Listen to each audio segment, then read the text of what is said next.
Oi, boa noite. Boa noite a todos, tudo bem? Muito obrigada pela presença de vocês. Meu nome é Luciana, sou da Pró-Reitoria de Graduação, representando o Escritório de Desenvolvimento de Carreiras da USP. Estamos aqui hoje para falar com a Maria Tereza Gomes, palestra Jornada do Herói, a jornalista Maria Tereza Gomes. Gostaria de convidar todos vocês para depois visitarem nossa página no Facebook, Carreiras USP, curtir a nossa página, acompanhar os eventos do Escritório de Carreiras e depois a gente publica lá e no site, quem é da USP, é prg.usp.br, aparece esse númerozinho, mas vocês escrevendo Carreiras USP, entra direto ou entra na página, na home da Pró-Reitoria de Graduação e está aqui, ó, Desenvolvimento de Carreiras. A gente, na nossa página, a gente tem todos os eventos, as gravações, fotos, todo o currículo dos eventos apresentados em 2016, 2017 e 2018. A memória, que é bem legal. Às vezes vocês ficaram sabendo de alguma palestra, não puderam participar. Só entrar aqui, a gente tem os links das gravações, né? E todas as informações. E aqui também vocês podem acessar a agenda dos eventos, que ela está hospedada dentro do Facebook, e acompanhar, né, todos os eventos que o Escritório de Carreiras promove. Eu vou chamar a Cristiane, ela é uma das parceiras voluntárias do escritório, do ECAR, e ela trabalha conosco nos eventos, para ela apresentar um pouquinho da Maria Tereza, tá bom? Muito obrigada. Bom, gente, boa noite. Meu nome é Cristiane, eu também faço parte da equipe do Escritório de Carreiras da USP. Estou aqui em nome da professora Tânia, que é a diretora do escritório. Eu sou responsável pelo núcleo de palestras e eventos. Então, como a Lu já falou, eu sempre estou divulgando os eventos que tem aqui no escritório. A gente tem oficinas também, a gente tem atendimento. Então, além do atendimento do público USP, a gente abre também para o público externo. Então, é importante vocês acompanharem nossa página e vocês podem convidar colegas, parentes, amigos, porque é uma oportunidade de conhecerem todos os assuntos que tem referente ao mercado, assuntos que a gente traz aí com profissionais de renome, que tem sempre alguma reflexão referente à carreira. A Maria Tereza também, ela faz parte do Escritório de Carreiras, é uma honra recebê-la, obrigada. Ela é jornalista, ela é mestre em administração de empresas, ela é empreendedora também, ela é sócia-diretora da Jabuticaba Conteúdos, ela é professora de cursos do MBA e autora de 2 livros, um é o Guia dos MBAs e o outro é O Chamado, Você é o Herói do Próprio Destino, que é o que ela vai falar hoje aqui na nossa palestra. Ela também, na pesquisa de mestrado dela, foi da onde surgiu esse livro, e ela trabalhou como executiva na Editora Abril por muito tempo. Bom, é isso, Maria Tereza. Eu quero agradecer pela sua participação e a sua gentileza de estar compartilhando aqui nesse momento com a gente. Obrigada. Obrigada, Cris. Obrigada, Luciana. Eu sou aqui da FEA, né, gente? Eu fiz mestrado aqui, né? Então, eu sou feiana. Com muito orgulho, com muita honra, eu entrei aqui no mestrado na FEA em 2010, então já faz tempo, né? Me formei, não é formar, né? Defendi a minha dissertação. Deixa eu tirar meus óculos, que eu estou vendo vocês todos embaçados. Defendi a minha dissertação em 2012, então eu me sinto em casa vindo aqui hoje falar com vocês. É uma grande honra estar aqui, Cris, Luciana. E a Cris falou que eu sou do escritório de carreira, eu gostaria de contribuir mais, contribuo pouco, mas, bom, contribuo com aquilo que dá, né? Quando a gente é voluntário, a gente contribui com aquilo que a gente consegue, tá certo?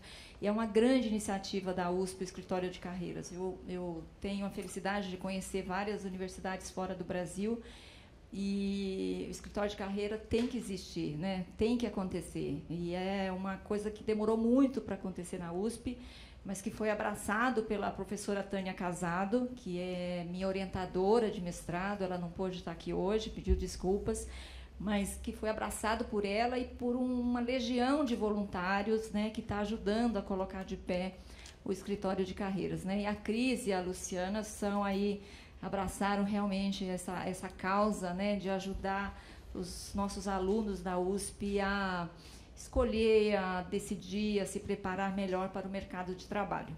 Quem que aqui é aluno da USP? Desse campus ou lá da leste? Quem é da leste? Só você? Só ele. Já até falamos agora há pouquinho, né? Bom,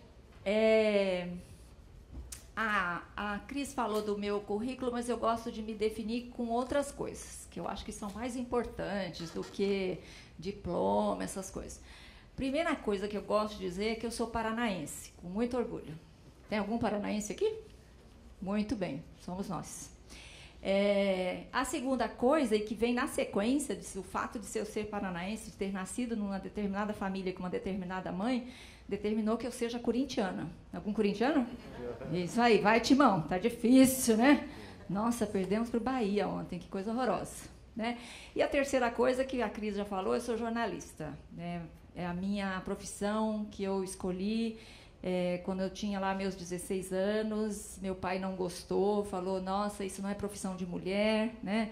Isso não é coisa para mulher, e não sei o quê, mas eu bati o pé, e era muito difícil para minha família, e ele achava que estava investindo bastante em mim, e que seria desperdiçado esse investimento se eu fizesse jornalismo. Ele queria que eu fosse médica, advogada, sei lá, qualquer coisa mais importante.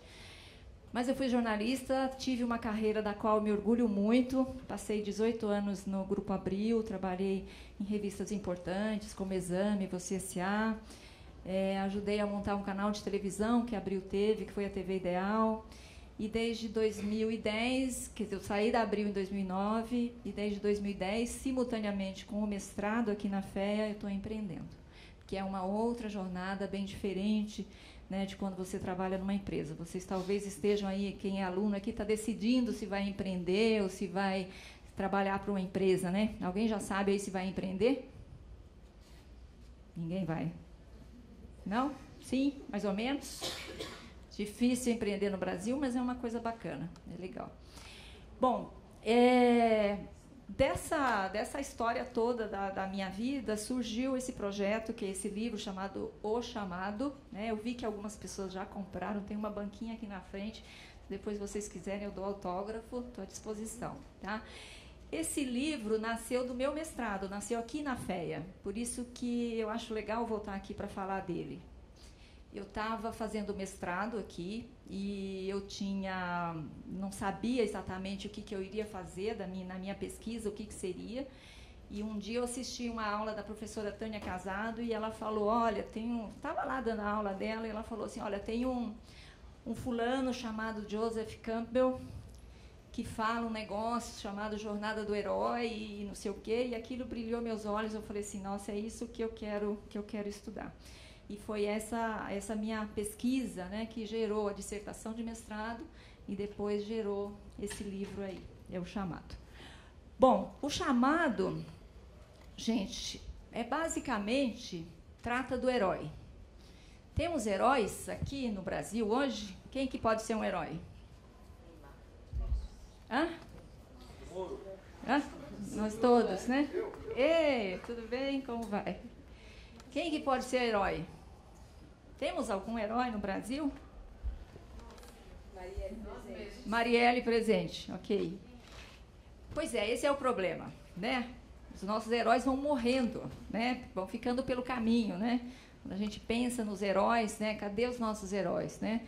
E alguém falou aqui, ó, somos todos nós heróis, né? Morar no Brasil exige um pouco de heroísmo, né? Mas o Cazuza falava assim, né? Os meus heróis morreram de overdose, né? Então, todo mundo morrendo, não sei. Parece uma falta de herói coletivo, né? De a gente olhar para alguém e admirar. Mas quais são as características do herói? O que tem que ter um herói? Persistência. Persistência é uma característica interessante do herói. Por quê?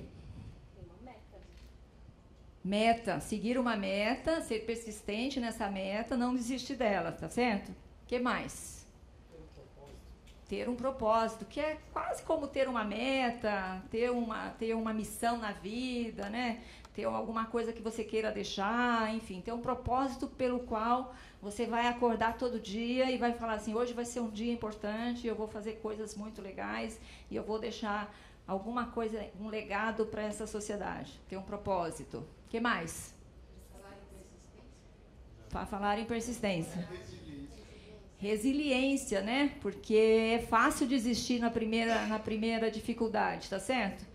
É fácil desistir, né? Então, a resiliência é aquela característica que faz com que vem da biologia, né? Me corrijam os biólogos aí, sei lá se eu estou errada, mas vem daquela característica de que você puxa o elástico e ele se estende, mas ele é capaz de voltar para a sua estrutura normal depois de estendida. Então, a resiliência é aquela coisa que vai puxar a gente, mas a gente não vai quebrar, a gente vai se manter inteiro. Resiliência é super importante. O que mais? O povo do lado direito aqui não está participando, ó, vou para cá. Fala aí. Valores, né? O que você diria que são os valores de um herói? Sobre o seu julgamento. Sobre o seu julgamento, quais seriam?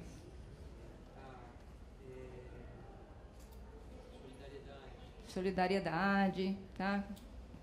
Ter empatia com os outros, né? Se colocar no lugar dos outros, saber entender os outros, cooperação, né? Agora, a gente só fala coisa boa do herói, né? Herói não tem problemas, não? Ele nega o seu chamado. Oi? Ele nega o chamado. E a tradição da jornada do herói, que é a história grega, é que assim, os heróis, eles são chamados para algo, eles negam o primeiro momento e eles lutam contra... Para de fazer a minha palestra, moça! Que isso? Daqui a pouco, já está contando tudo! Mas o herói se esconde, ele pode recusar o chamado. Vamos falar disso daqui a pouco. Obrigada, viu? Desculpa a brincadeira. Mas, às vezes a gente olha para os atletas, né, como as pessoas que são capazes de atos heróicos, né, os atletas olímpicos, paralímpicos, às vezes os heróis dos quadrinhos, Marvel, né? A gente idealiza alguns heróis, né? Tem algum herói que vocês lembram nessa linha dos atletas? Não, nem eu. Vamos lá. Bom, o Campbell lançou em 1949 um livro chamado O Herói de Mil Faces, né, que tratava dessa questão do herói. Em 1949, gente, já faz bastante tempo, né? E o Campbell não é uma ideia original dele, teve um autor antes que resvalou nesse assunto. Mas o Campbell, que era um antropólogo, um sociólogo, um estudioso de religiões, de mitologias, era um cara que era muito culto, muito sábio, né?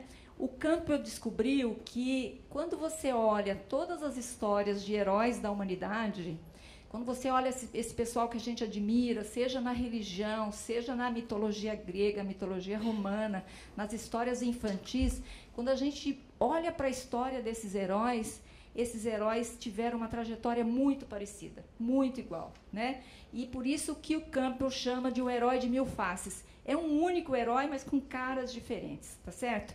E a isso o Campbell chamou de monomito, ou mito único, né? Nós estaríamos diante de um mesmo personagem que se repete ao longo da história. Alguém quer citar um herói da nossa história aí? Jesus.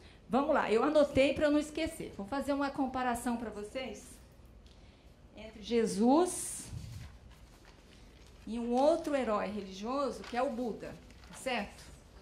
A história da vida de Jesus é a história da vida do Buda. O Jesus era um carpinteiro, nasceu, teve todo aquele nascimento mitológico, né? A Maria ficou grávida do Espírito Santo, daí ele nasceu na manjedoura, tinha lá os 3 reis magos, né? Teve todo um nascimento especial, todo coroado, né? O Buda nasceu simbolicamente de um lado da mãe dele, o flanco localizado no chakra do coração. Simbolicamente, o Buda nasceu de um lado da mãe dele, tá certo? Então, também teve um nascimento meio mitológico, tá? O Buda viveu rodeado de luxos até os 29 anos. o pai dele não queria que ele sofresse, não queria que ele conhecesse os sofrimentos do mundo. Então, o Buda viveu viveu fechado dentro do palácio e nunca saía, até os 29 anos, quando ele foi exposto a pessoas que mostraram para ele que o mundo tinha velhice, tinha doença, tinha morte, tinha sofrimento. Aí o Buda abdicou de toda a riqueza dele, da família, e partiu. Recebeu um chamado e partiu. Esse chamado, nesse caso do Buda, foi conhecer os sofrimentos do mundo. Por outro lado, Jesus Cristo nasceu naquela forma que a gente conheceu. Você veja, o Buda se descobriu aos 29 anos, tá? Jesus Cristo aos 30. Até os 30 anos, Jesus Cristo foi carpinteiro, tá? E ele foi um dia, quando ele tinha 30 anos, quem conhece a história? Você. Buda foi ser batizado por João Batista, certo? Jesus foi batizado por João Batista, né? Quando ele estava sendo batizado, me corrijam os católicos, apostólicos, românicos, praticantes, quando ele estava sendo batizado, veio a voz do Espírito Santo que falou: você é o Filho de Deus. O que aconteceu depois? Jesus partiu para o deserto, tá certo? E o Buda também partiu para o deserto. Buda também partiu para o deserto, tá? O Buda partiu para a floresta, tá? E lá na floresta ele fez penitências, ele foi submetido a provas, ele foi submetido a muitas dificuldades, né? Ele venceu a solidão, venceu os desejos, abandonou a tentação e voltou, tá? Cristo, depois desse acontecimento no rio, partiu para o deserto. E lá foi tentado pelo diabo. Dizem que teve três tentativas, né, de fazer Cristo desistir da sua penitência. Lá Cristo ficou por 40 dias, né, em jejum, e quando terminou esse período, ele estava pronto para voltar e para pregar a palavra de Deus. Da mesma forma, Buda, quando terminou o período dele na floresta, ele estava pronto para voltar e pregar a palavra de Deus. Tá certo? Só 2 exemplos de nomes que a gente conhece bastante e que tem uma trajetória, quando a gente estuda, que é muito parecida. E isso foi descoberto pelo Campbell e lançado nesse livro O Herói de Mil Faces, de 1949. Esse livro, gente, é considerado um dos mais importantes do século passado, e o Campbell é venerado a ponto de vários lugares, inclusive aqui em São Paulo, terem grupos de estudos, né, que se dedicam a estudar os ensinamentos do Campbell, as descobertas do Campbell. Perguntas? Nossa, a sala está tão assim, se fosse um navio, eu já estaria afundado para cá, né? Pois não. Uma característica dos heróis também de certa forma, você ser pioneiro, às vezes, né? Ir onde ninguém foi, abrir caminhos. Uhum. Acho que isso aí, esqueci de dizer, mas eu acho que é uma característica importante do herói. Sim, se arriscar, né? Se arriscar, isso. Para ser o primeiro, você tem que se arriscar de alguma forma, tá certo? Bom, dúvidas sobre o Campbell? Sobre a forma como o Campbell chegou nessa conclusão de que existe um herói único no mundo, com várias caras? Tudo certo? Ok. Bom, só para contar um pouquinho como é que eu cheguei no livro, eu tinha, no meu período que eu fui de televisão, eu tinha 72 entrevistas com presidentes de empresas, entrevistas de 1 hora de gravadas. Esse material virou meu material de pesquisa aqui no mestrado de administração, e o tema teórico da minha pesquisa é o que o executivo que se torna presidente de uma empresa faz de diferente para chegar ao topo, tá certo? E aí, Carreiras de Presidente de Empresa, Jornada do Herói Corporativo, é o nome que, se vocês procurarem lá no banco de teses da USP, vocês vão encontrar a minha dissertação. Bom, vamos entrar... Oi? Volta para anotar, por favor. Você quer anotar? É. Tá. O próximo gráfico, eu vou contar para vocês como que o Campbell esquematizou a jornada do herói. Segundo o Campbell, existem 17 etapas nessa longa jornada do herói.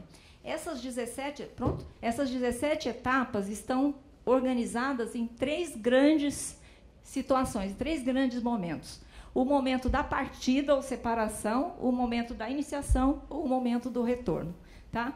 Nesses 3 grandes momentos, a gente tem 17 etapas. Eu vou contar para vocês cada um. Peraí. Bom, o herói está lá no seu mundinho feliz, tranquilo da vida, a vida está calma, tá feita, não sei o quê. Alguma coisa acontece que tira esse herói desse mundo comum. Tá? Jesus foi batizado, e lá naquela coisa, quando Deus falou, você é o Filho de Deus, quando o Espírito Santo falou, você é o Filho de Deus, isso tirou Jesus do seu mundo comum. Foi um chamado que ele recebeu. Algo acontece na vida do herói que tira ele daquela situação em que ele está calmo, está tranquilo, da vida cotidiana. Tá? É um chamado para a aventura. Tá? O herói, como alguém falou aqui, pode recusar o chamado. Pode recusar, falar assim, não quero ir. Cristo poderia ter dito, Deus, não quero ir, não estou nem aí para você, não vou, tá certo? Mas, no caso, Cristo foi. Alguns heróis vão precisar de auxílio sobrenatural para empreender a sua jornada. De onde vem o auxílio sobrenatural? Um mentor, algum instrumento que vai ajudá-lo, né, nessa jornada a se defender. Né? Quem é fã de Star Wars? Melhor exemplo de jornada do herói. Tá? Quem é fã de Star Wars tem que saber o seguinte.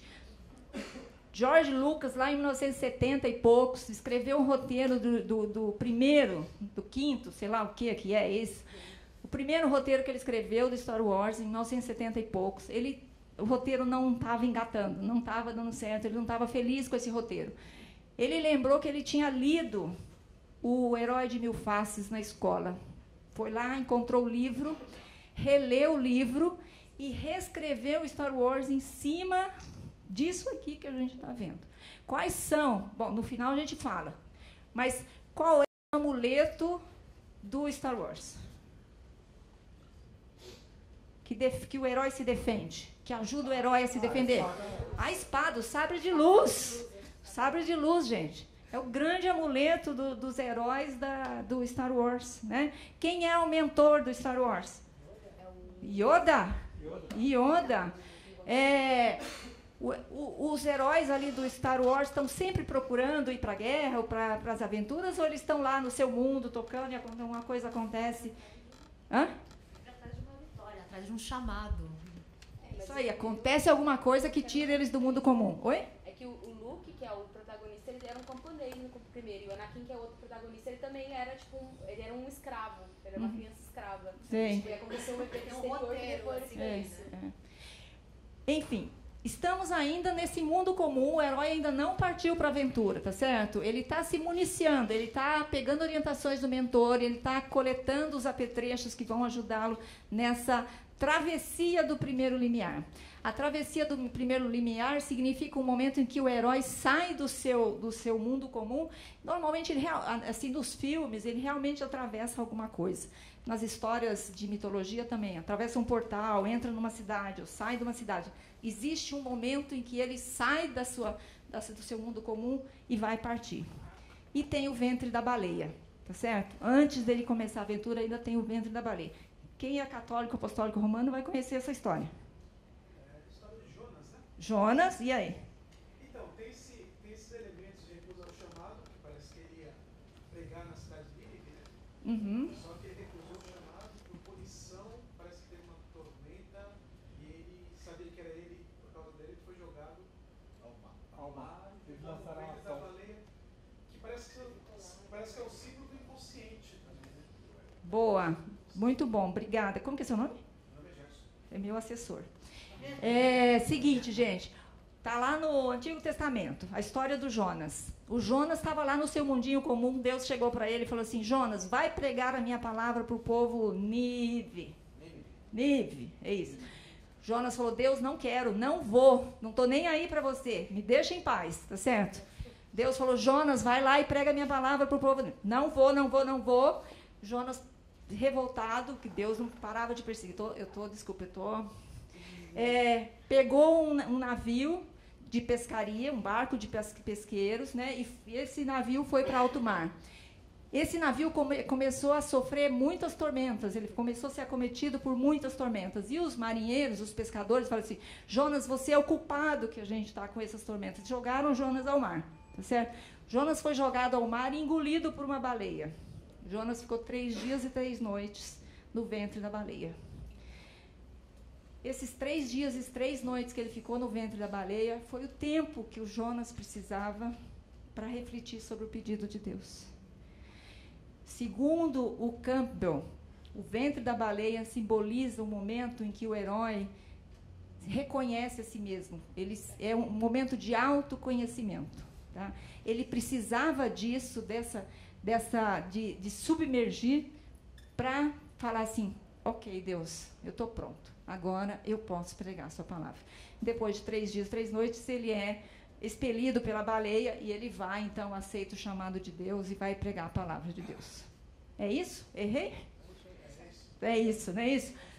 Então, o ventre da baleia é o último estágio, que é o estágio do autoconhecimento, é o último estágio do herói antes de ele partir para a grande aventura, para o momento em que ele vai realmente de iniciação para ele se tornar o herói. Tá?